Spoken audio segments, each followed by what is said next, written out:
Shadow banking. It sounds kind of mysterious, doesn't it? Well, today we're going to pull back the curtain on a fascinating part of it. We're going to zero in on one of its most ingenious and, yeah, most dangerous creations, something called the conduit. So it all kicks off with a problem that every single one of us understands. When it comes to our money, we want two things that just don't seem to go together. On one hand, you want your cash to be totally safe, right? You want to be able to get it whenever you need it, no questions asked, just like a bank deposit. But on the other hand, let's be honest, the interest you get at a bank is tiny. You want your money to actually work for you to earn a high return. So you have this classic tug of war, safety versus returns. The big question has always been, can you really have both? Well, for a little while there, it really looked like the wizards on Wall Street had cracked the code. They came up with this thing, this clever financial vehicle they called a conduit. And it was designed to do the impossible, give you those high returns, but with all the safety and flexibility of a short-term investment. Okay, so what in the world is a conduit? Let's break it down. Just think of it like a special kind of fund. It has a very specific two-step strategy. Step one, it goes on a shopping spree for long-term high-yield assets. We're talking about things like 30-year home mortgages, stuff that pays out a nice steady income, but over a really, really long time. Now, to pay for all that stuff, it does something a little strange. See, instead of borrowing money for 30 years to match its 30-year assets, which would be the logical thing to do, it issues something called asset-backed commercial paper, or ABCP for short. And this is the absolute key. This isn't long-term debt. Nope. This is super short-term debt. We're talking about loans that have to be paid back in full, sometimes in as little as 3 months. Now, if you're an investor, this sounds like the dream, right?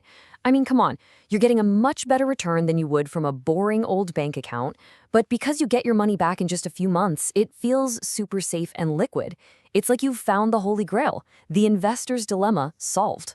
Or so it seemed, because hiding underneath this perfect-looking product was a massive, fundamental flaw.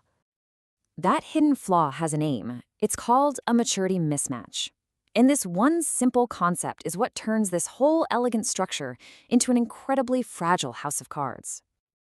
Just look at this. It's the whole problem right here. On one side, you have the conduit's assets, the money coming in. That's from 30-year mortgages, paying out a tiny trickle of cash over decades.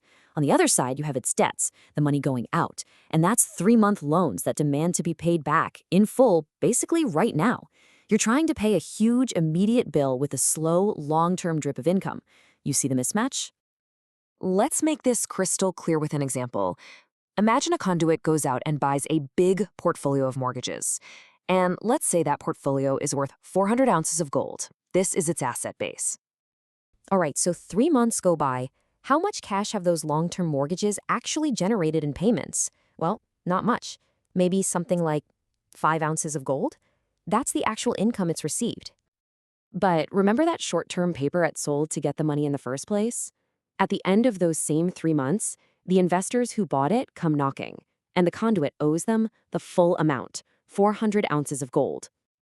And that brings us to the crucial question. How on earth do you pay a 400-ounce debt when you only have 5 ounces of cash coming in? I mean, the math just doesn't work, right?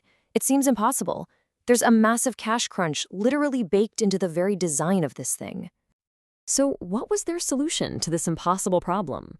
Well, it was basically a constant, high-stakes juggling act, a strategy that worked perfectly right up until the moment it didn't. It's called the refinancing gamble. Here's how the gamble worked. When that first batch of 3-month paper came due, the conduit would simply go out and issue a brand new batch to a new set of investors. It would take the cash from those new investors and use it to pay off the old investors. Then 3 months later, it would just do it all over again, and again, and again. It's a process known as rolling over the debt.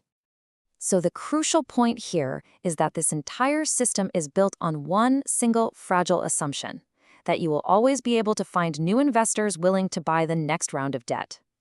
This massive vulnerability is called refinancing risk, and it is the conduit's Achilles heel. So what happens when that well runs dry? What happens when investors get nervous and suddenly stop buying? Well, the entire house of cards comes crashing down. And this isn't just a theory. This is exactly what happened in 2007, right in the run-up to the big financial crisis. Fear just swept through the market. Investors suddenly looked at these products, realized the risk, and they stopped buying. The refinancing cycle broke, the music stopped. Now, you might think, well, they must had a backup plan, and they did. Sort of. Conduits had emergency credit lines from big traditional banks. But here's the thing. These lines of credit were like a bucket of water to put out a forest fire. They were designed for small bumps in the road, not a full-blown market panic.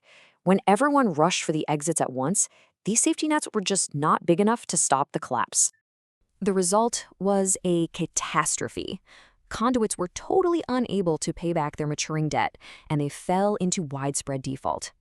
For all those investors who thought they were holding the equivalent of a high-yield savings account, it was a brutal shock. Their safe and liquid investment was suddenly worth nothing, and their money was just gone. And this brings us right back to our original question. The story of the conduit seems to teach a fundamental truth in finance. There really is no such thing as a free lunch. The quest to get high returns and perfect safety at the same time, it often just leads to complex innovations that are really good at hiding risk, not getting rid of it. Which leaves us with one last kind of unsettling question. Where is that risk hiding today?